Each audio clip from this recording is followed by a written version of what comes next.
Inferno Girl Red is, without hyperbole, one of the best comics to come out in the last decade, and currently my favorite comic. Let's get this out of the way right now. I'm not going to pretend that IGR isn't already an absolute smash hit. It's a beautiful comic with solid writing to back it all up. And I think it was all born out of a little Kickstarter. So around early 2021, writer Matt Groom got together with artist Erica DeRusso, colorist Igor Monti, letterer Becca Carey, and their editor Kyle Higgins to create a Kickstarter for a new and original comic book. One that focuses on the typical superhero drama we become accustomed to, with the added mix of teenage angst and dynamic tokusatsu action. The Kickstarter was a great success. The original goal was, when converted to US dollars, around 30,000 USD. And it ended up with 76,000. That is over double what they needed, allowing them to hit multiple stretch goals before finally coming to an end. Jump ahead around 2 years later, and the book's been released to Kickstarter supporters and the public. As someone unlucky enough to not have known about the original Kickstarter before it finished, I had to wait until it hit stores properly. I also have the misfortune of not having a local comic store, so to Amazon and Comixology I go! Yay! Long story short, I bought the first issue, all 50 plus pages of it, and then I bought issue 2. And then issue 3. And then, on Twitter, they announced that they had more Kickstarter editions in the backlog. So, I did what any reasonable broke person would do, and I begged. Oh, I begged. Alright, I'm kidding. I asked for some help, and the bestie, Nyx, was more than happy to lend me a hand. Flash a month later, I paid her back for her kindness, and the book arrives by mail, and what can I say other than I'm already so much in love? The quality of this Kickstarter edition is... God, it's so beautiful. This is the best book in my entire collection of graphic novels and manga. The book is weighty, which is perfect for its size and volume. The cover is made of some sturdy stuff, and the content... My lord, the content... The content, my friends. My lord. So, of course, we have all 3 issues beautifully printed on high-quality paper. Those 3 issues make up about a third of the entire book. The rest, bonus features, extras. Some of these will be available in other variations, and some of them will remain exclusive to this version. I don't know if there will ever be another hardcover edition, but I know for a fact there's going to be a trade paperback. Get it. It'll be around 10-20 bucks, and it'll be absolutely worth it. The plot, the characters, the action, it's all an amazing 10 out of 10 in my book. Speaking of, IGR Book 1 has an effortless charm to it. The writing is snappy and full of character, the story is quick to the emotions, to the setting, and especially to the action. Most of all, however, the art. If for no other reason, get this book for the magnificent art on display. Erica DeRusso's line work and Igor Monti's coloring make for some of the best art I've ever seen in a comic book. And I do not say that lightly. In my opinion, the most beautiful comics of 2022 were Moon Knight, World's Finest, Daredevil, and Rogue Sun. Not to diminish other series, because there were plenty of fantastic looking books. These are all just my personal top picks, and I believe that IGR stands right there with them now. I'm not going to show a ton of the art here, so if you really want to experience how good it is for yourself, then... well, it's only $6 or so to get online. And I imagine there are plenty of retailers out there that will sell a physical copy with the trade paperback coming soon. But Jase, I hear you asking, but Jase, what about the story? What about the characters? What about the plot? Gee, don't worry, we're getting there. No review of any media is complete without a comprehensive breakdown of the inner workings of fiction. Ahem. Is good, bruv. Yeah, no kidding. There's a lot to love in this story narratively. I can't go too in-depth without going into spoilers, but I'll try my best to explain and explore some of the best upsides to this story. The first is how this story uses its characters to express information naturally. Exposition is often one of those necessary evils in writing. It can easily take one out of the story being told, but it's needed to give the reader all the information they need to get a clear picture.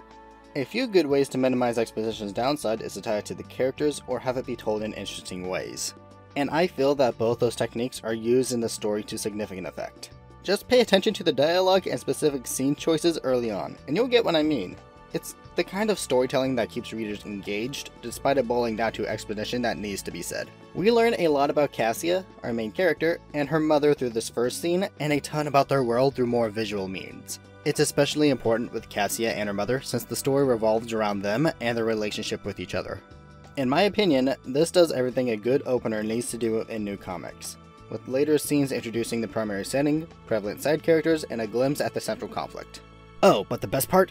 The action! Oh, the action! There's a bit at the start, but then there's a pretty intense and fun scene later in the story. The art flows so well in these scenes, and the artist behind them really knows how to make show-stopping moments. Combined with the stunning color work on display, this is really just the start, my friends. Like, I cannot stress how this entire series was a blast to go through. It is such an easy read with such an engaging story and such beautiful artwork on display. Oh my god, I can't get enough of it, guys. Speaking of the story elements though, this book focuses on Cassie Acosta and her move to a new city with her mother. As the story goes on, we're introduced to a variety of characters.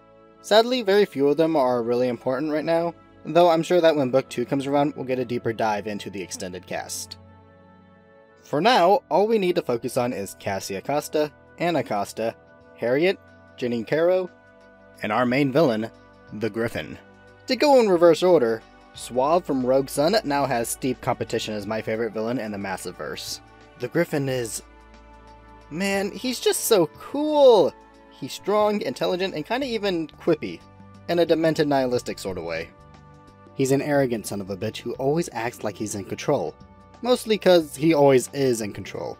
He's the leader of a cult of bad guys and is just as ruthless as that entails.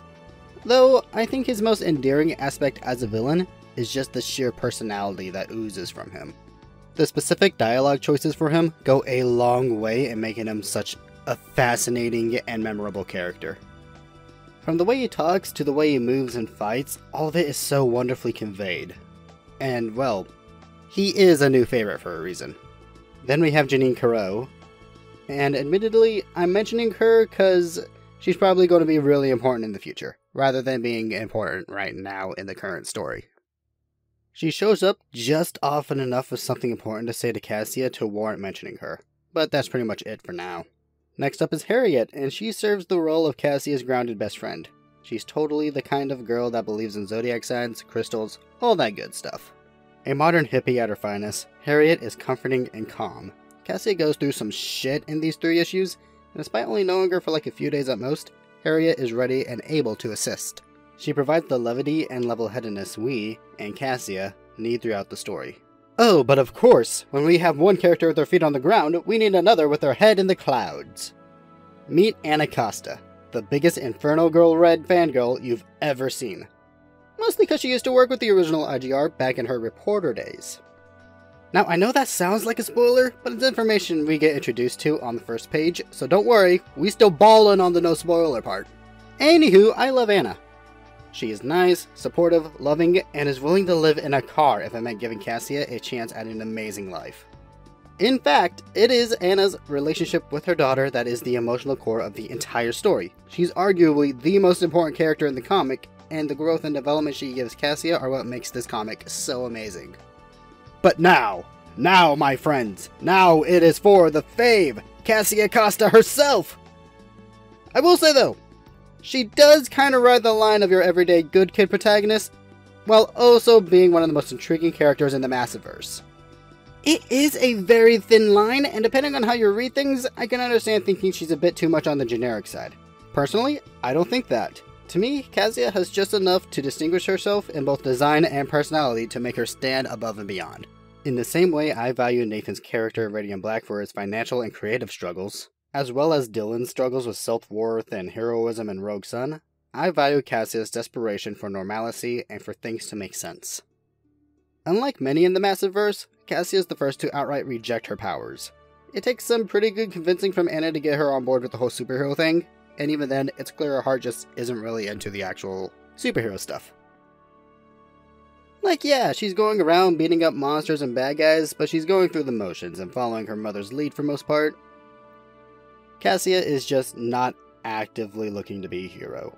And this leads to something amazing in issue 3. Something so cool, so astounding, I would actually rather die than spoil it here. By far, my favorite moment in the entire Massiveverse. By far. But I do have to digress. The story is not without its flaws. Because of the Kickstarter nature and the fact that it had only 3 issues to fit in this entire story, it can feel very fast, with a lot of things kind of brushed to the wayside.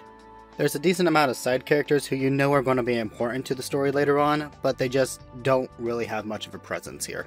The action looks amazing, but it doesn't flow as well as it could, given a lot of the limitations placed on it.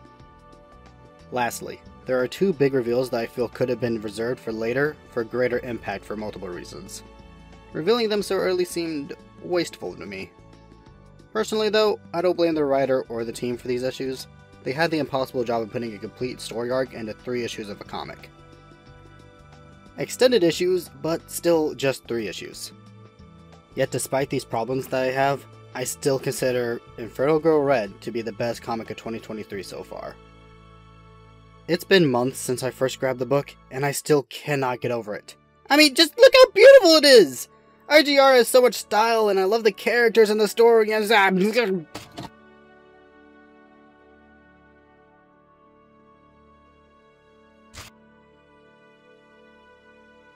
in conclusion, I just want to say that the Massiveverse has been my favorite thing to come out of the 2020s. Like, in general. Among all the different kinds of media I consume, the Massiveverse has stood at the top. What turned out as a mere curiosity for Radiant Black turned into a legitimate passion for these worlds, these characters, these stories, and the creatives behind it all. IGR feels like reassurance. It feels like inspiration.